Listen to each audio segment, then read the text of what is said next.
know that the Aron itself, we said, is what the Torah says is 1.5 amot high, and 1.5 amot we know an amot is 6 tfachim. So we know that the Aron itself was 9 tfachim, and now the question was, how do we know that the cover of the ark was 1 tefach?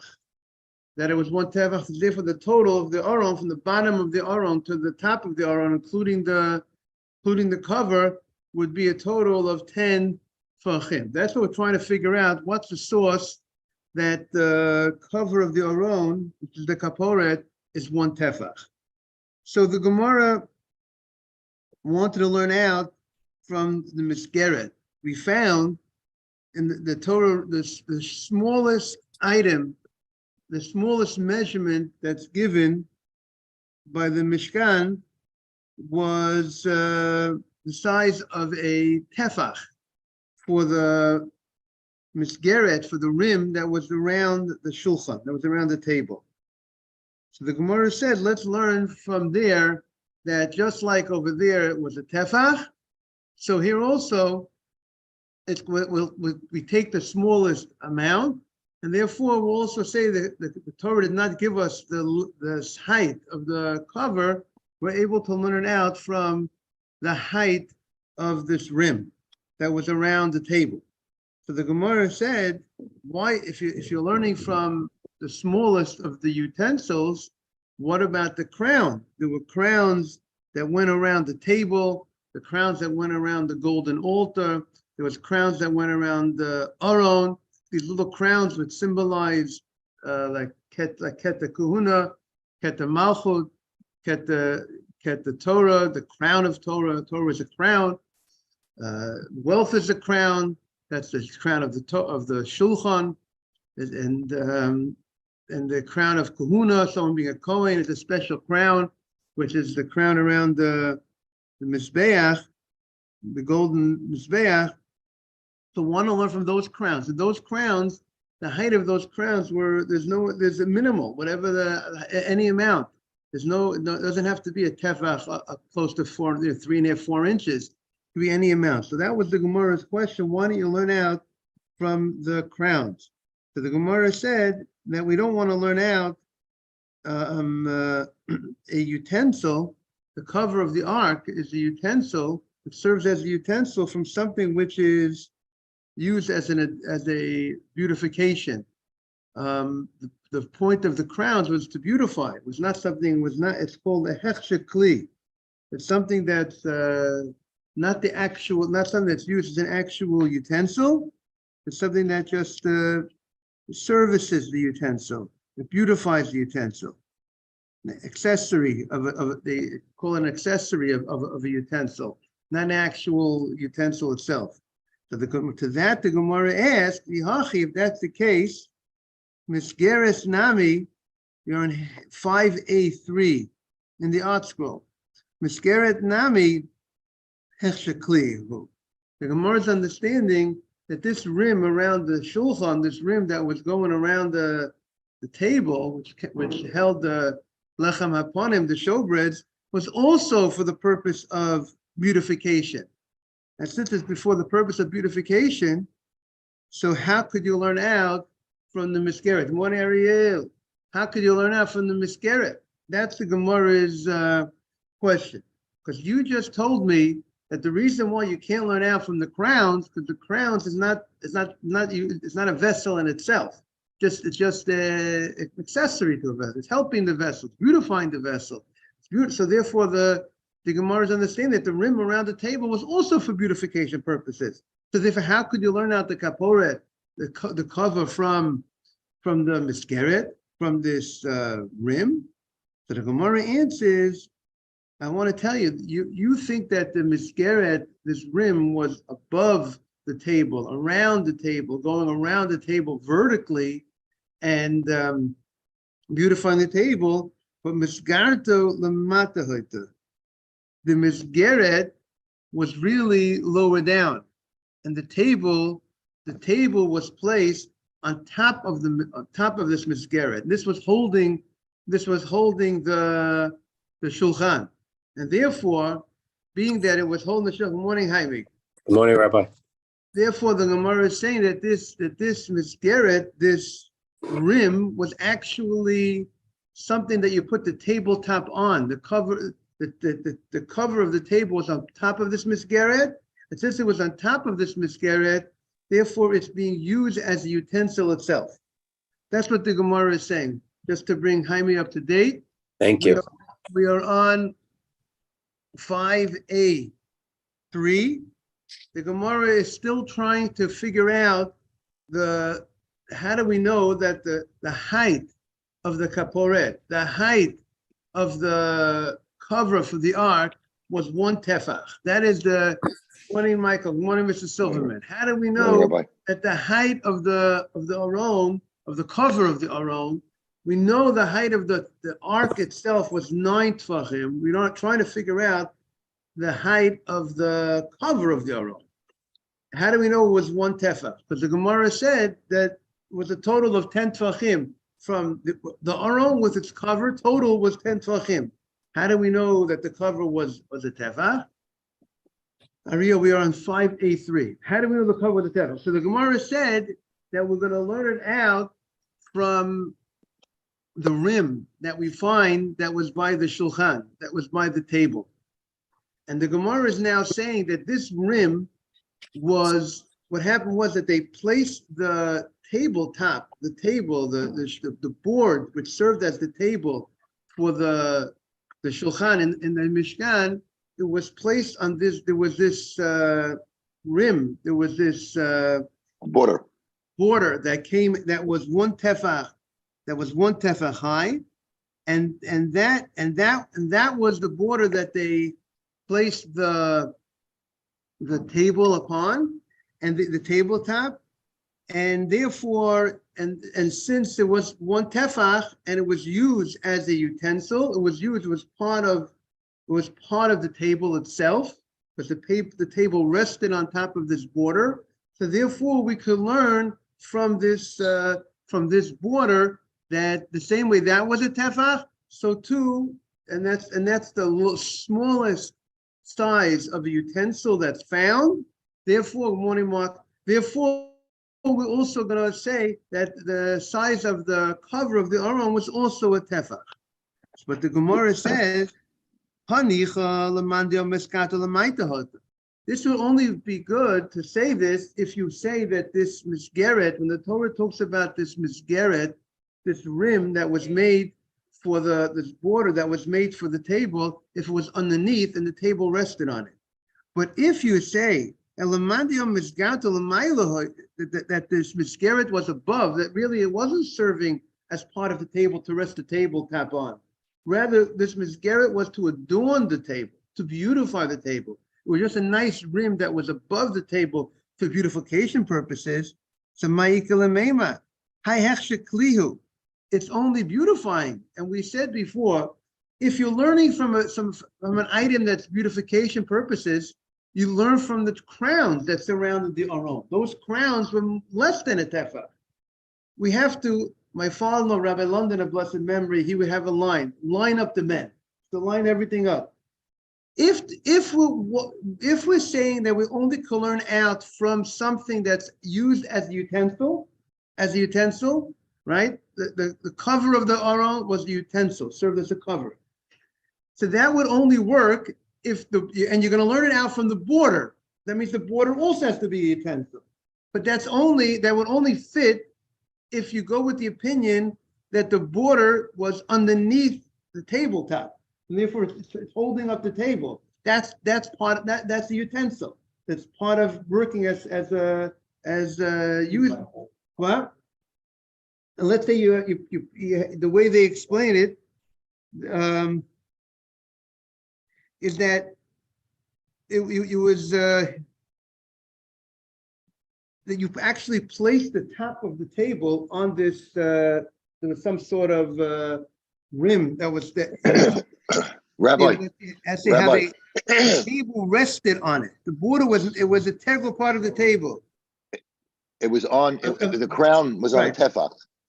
Right. The crown was sit on a tefach high. Okay, the question is the table itself, the way, if you look at number 29, it was a frame like, look at 29. The Gemara assumed that the tefach tall border was a decorative feature, but now the Gemara explains that it was a frame-like piece placed on the tops of the table legs, and the table top rested on it. So therefore, it's part of it's like a utensil. It's not just for decorative purposes. Yeah. It's like a bowl almost It was like to a hold bowl. the table. It was holding the table, and being that that's the case, therefore you could learn out cover, which serves as a utensil. It's not for decorative purposes. From this board, from this miskeret that was holding the table. But the Gemara now says, but that's not everyone. Michael doesn't agree that the miskeret was used as underneath to put the table. The others say the miskeret was above, was on top. And if point to that, then it served as decorative. If it's serving as decorative, it's not a utensil. It's not a utensil, so they'll learn from the crowns. And the crowns are smaller than that, right? That's the first question. On that mizbeach, there were 3 mizbeachs. Only on that mizbeach, on the lechem panim, did it have the tefach, and there's a reason for it. The rabbi said was because the lechem panim represents your money, and if you don't have a boundary with your money, a tefach, a border, then the money's going to run everywhere, and you're going to be an animal. And that's why the rabbis brought the lechem panim. That's why the shulchan had this. They talk about this tefach on the shulchan. The shulchan, like Michael said, represents. Because there was 2 mizbeach. There was a mizbeach hazav. There was a mizbeach. There was generally, but this was Torah talks about putting this rim around the table. The table is where the bread stood. The bread represents wealth, and that's what Michael is saying. There has to be a rim. There has to be careful. Boundary. There has to be a border. How far you so go. The border is like a harness to the lechem, which is parnasah and wealth, and the border is control over your parnasah for the right things. Right, exactly. Beautiful. Excellent. You should know also. No, I'm just repeating what Michael said. Make sure I understand it. Yes, and you should know, once you're saying a nice drash, Rav David Feinstein said, the Torah says that the shulchan was opposite the menorah. You had the menorah on the south, and you had the shulchan on the north. And the question is, the Torah says, I want the shulchan, the table, to face the menorah. So like I'm facing you, it's facing each other. Like the kruvim faced each other. And Rabbi Feinstein explained, because the shulchan, which is parnasah, has to face the menorah, which represents Torah, the light of Torah. You have to make sure that your parnasah is done halachically correct. You're guided with the Torah. You're using the parnasah for Torah purposes. The guy needs to face it.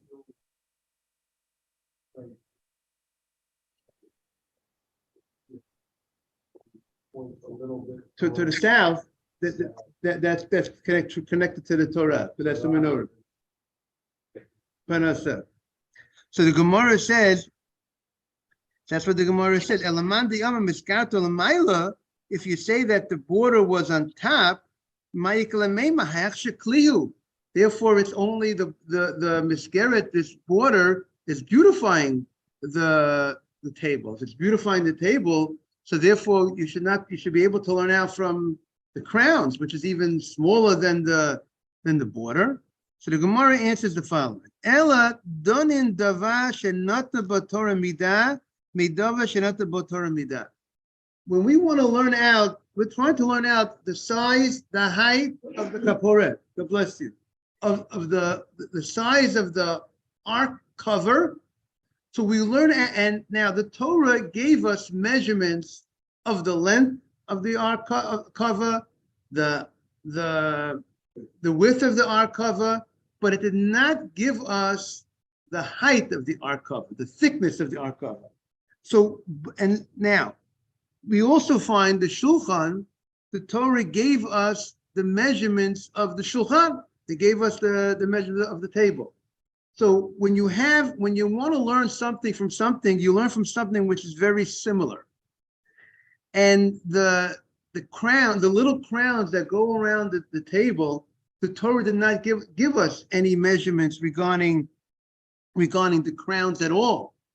And when similarly, the Torah did not give us any measurements regarding the tzitz. The Gemara had asked before, what about the headband that the Kohen Gadol wore, where he had the name Kodesh Lashem, which was smaller than a tefach, which was a half a tefach. So the Gemara says, why don't you learn out the height of the cover from the tzitz? So now the Gemara is saying the reason why we can't learn out from the tzitz and we don't learn out from the little crowns is because those items, the Torah did not talk about any measurements related to those items at all. However, so therefore, when we're learning out something, a height of something, a measurement of something, we're going to use something else that the Torah spoke about its measurement, and therefore we're not going. And therefore, we learn it from Miskeret. We learn the height of the kaporet, the height of the cover, from something else that has that the measurement is given. Right. Even. Right. But now the Gemara is moving away. The Gemara is saying that the reason why we don't learn out from the headband, even though it's a clothing, like we said yesterday, and the reason why we don't learn out from the crown is not because it's an accessory, not because it's not a vital. It's only beautification purposes. Because we're saying now that the misgeret, the rim is also beautiful. It's also might be beautification purposes. But the reason why we don't learn out from the crown and we don't learn out from the headband is because they're not similar enough to the cover of the ark. Because the cover of the ark, there are measurements that the Torah already gives us. So therefore, if we're going to figure out the measurements of this item, we can learn from something else that the measurements were given. It's closely related, exactly. And the misgeret, the cover of the ark, the Torah gave, the rim of the table, the Torah gave the measurement. So therefore, you're going to say, learn it out from the crown of the crowns. The crowns, there's no measurement that was given in the Torah itself. There was no measurement given for the headband. So therefore, if we want to learn out a measurement of the cover, we're going to learn from something that's similar, where a measurement is given.